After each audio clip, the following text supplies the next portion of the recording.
Conclusion. Candide, dans le fond de son cœur, n'avait aucune envie d'épouser Cunégonde. Mais l'impertinence extrême du baron le déterminait à conclure le mariage, et Cunégonde le pressait si vivement qu'il ne pouvait s'en dédire. Il consulta Pangloss, Martin et le fidèle Cacambo. Pangloss fit un beau mémoire par lequel il prouvait que le baron n'avait nul droit sur sa sœur, et qu'elle pouvait, selon toutes les lois de l'Empire, épouser Candide de la main gauche. Martin conclut à jeter le baron dans la mer. Cacambo décida qu'il fallait le rendre au Levanti patron et le remettre aux galères, après quoi on l'enverrait à Rome au père général par le premier vaisseau. L'avis fut trouvé fort bon, la vieille l'approuva, on n'en dit rien à sa sœur, la chose fut exécutée pour quelque argent, et on eut le plaisir d'attraper un jésuité, de punir l'orgueil d'un baron allemand.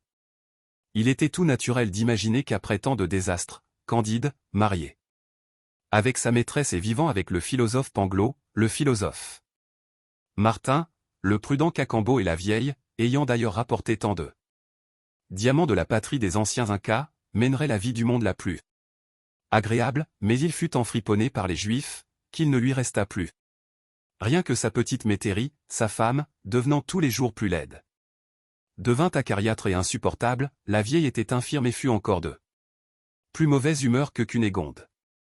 Cacambo, qui travaillait au jardin et qui allait vendre des légumes à Constantinople, était excédé de travailler. Maudissait sa destinée. Pangloss était au désespoir de ne pas briller dans quelque université d'Allemagne. Pour Martin, il était fermement persuadé qu'on est également mal partout, il prenait les choses en patience. Candide. Martin et Pangloss disputaient quelquefois de métaphysique et de morale. On voyait souvent passer sous les fenêtres de la métairie des bateaux chargés d'effendis, de bachas, de cadis, qu'on envoyait en exil à Lemnos, à Mytilène, à Erzeroum.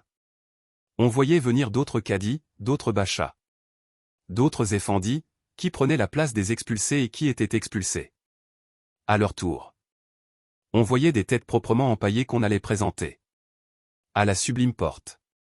Ces spectacles faisaient redoubler les dissertations, et quand on ne disputait pas, l'ennui était si excessif que la vieille osa un jour leur dire « Je voudrais savoir lequel est le pire, ou d'être violé 100 fois par des pirates nègres, d'avoir une fesse coupée, de passer par les baguettes chez les Bulgares, d'être fouetté et pendu dans un auto-da-fé, d'être disséqué, de ramer en galère, d'éprouver enfin toutes les misères par lesquelles nous avons tous passé, ou bien de rester ici à ne rien faire? C'est une grande question, dit Candide. Ce discours fit naître de nouvelles réflexions, et Martin surtout conclut que l'homme était né pour vivre dans les convulsions de l'inquiétude, ou dans la léthargie de l'ennui. Candide n'en convenait pas, mais il n'assurait rien. Pangloss avouait qu'il avait toujours horriblement souffert, mais, ayant soutenu une fois que tout allait à merveille, il le soutenait toujours, et n'en croyait rien. Une chose acheva de confirmer Martin dans ses détestables principes, de faire hésiter plus que jamais Candide et d'embarrasser Pangloss. C'est qu'ils virent un jour aborder dans leur métairie Paquette et le frère Giroflée, qui étaient dans la plus extrême misère, ils avaient bien vite mangé leurs 3000 piastres, s'étaient quittés, s'étaient raccommodés, s'étaient brouillés, avaient été mis en prison, s'étaient enfuis, et enfin frère Giroflée s'était fait turc. Paquette continuait son métier partout et n'y gagnait plus rien. Je l'avais bien prévu, dit Martin à Candide, que vos présents seraient bientôt dissipés et ne les rendraient que plus misérables. Vous avez regorgé de millions de piastres, vous et Cacambo, et vous n'êtes pas plus heureux qu'eux. Frères Giroflée et Paquette. Ah, dit Pangloss à Pâquerette, le ciel vous ramène donc ici parmi nous, ma pauvre enfant? Savez-vous bien que vous m'avez coûté le bout du nez, un œil et une oreille? Comme vous voilà. Faites. Et qu'est-ce que ce monde? Cette nouvelle aventure les engagea à philosopher plus que jamais. Il y avait dans le voisinage un derviche très fameux, qui passait pour le meilleur philosophe de la Turquie, ils allèrent le consulter, Pangloss porta la parole, et lui dit, « Maître, nous venons vous prier de nous dire pourquoi un aussi étrange animal que l'homme a été formé. De quoi te mêles-tu, dit le derviche, est-ce là ton affaire? Mais, mon révérend père, dit Candide. Il y a horriblement de mal sur la terre. Qu'importe, dit le derviche, qui lit. Et du mal ou du bien? Quand sa hautesse envoie un vaisseau en Égypte. S'embarrasse-t-elle si les souris qui sont dans le vaisseau sont à leur aise? Ou non? Que faut-il donc faire, dit Panglo. Te taire, dit le derviche. Je me flattais, dit Panglo, de raisonner un peu avec vous des effets et des causes, du meilleur des mondes possibles, de l'origine du mal, de la nature, de l'âme et de l'harmonie préétablie. Le derviche, à ces mots, leur ferma la porte au nez. Pendant cette conversation, la nouvelle s'était répandue qu'on venait d'étrangler à Constantinople 2 vizirs du ban et le mufti, et qu'on avait empalé plusieurs de leurs amis. Cette catastrophe faisait partout un grand bruit pendant quelques heures. Panglo, Candide et Martin, en retournant à la petite métairie, rencontrèrent un bon vieillard qui prenait le frais à sa porte sous un berceau d'orangers. Panglo, qui était aussi curieux que raisonneur, lui demanda comment se nommait le mufti qu'on venait d'étrangler. Je n'en sais rien, répondit le bonhomme, et je n'ai jamais su le nom d'aucun mufti ni d'aucun vizir. J'ignore absolument l'aventure dont vous me parlez, je présume qu'en général ceux qui se mêlent des affaires publiques périssent quelquefois misérablement et qu'ils le méritent, mais je ne m'informe jamais de ce qu'on fait à Constantinople, je me contente d'y envoyer vendre les fruits du jardin que je cultive. Ayant dit ces mots, il fit entrer les étrangers dans sa maison, ses 2 filles et ses 2 fils. Leur présentèrent plusieurs sortes de sorbets qu'ils faisaient eux-mêmes.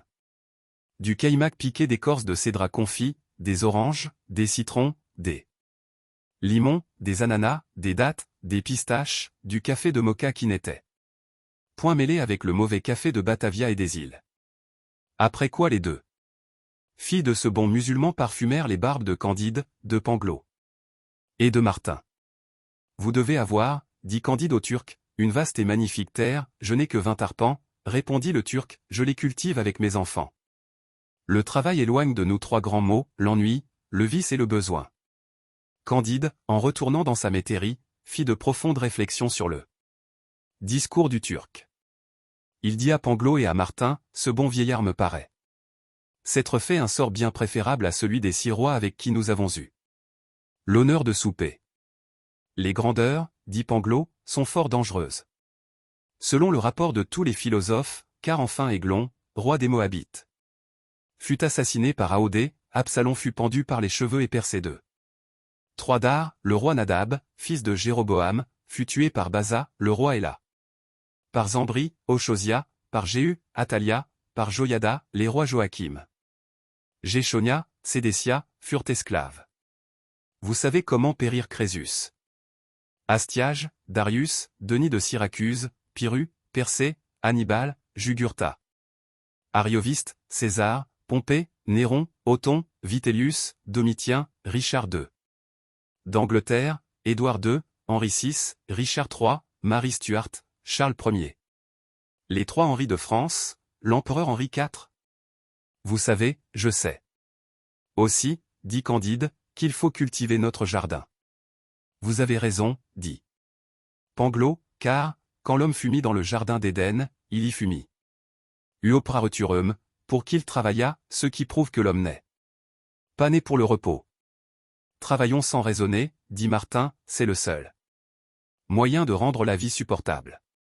Toute la petite société entra dans ce louable dessein, chacun se mit à exercer ses talents.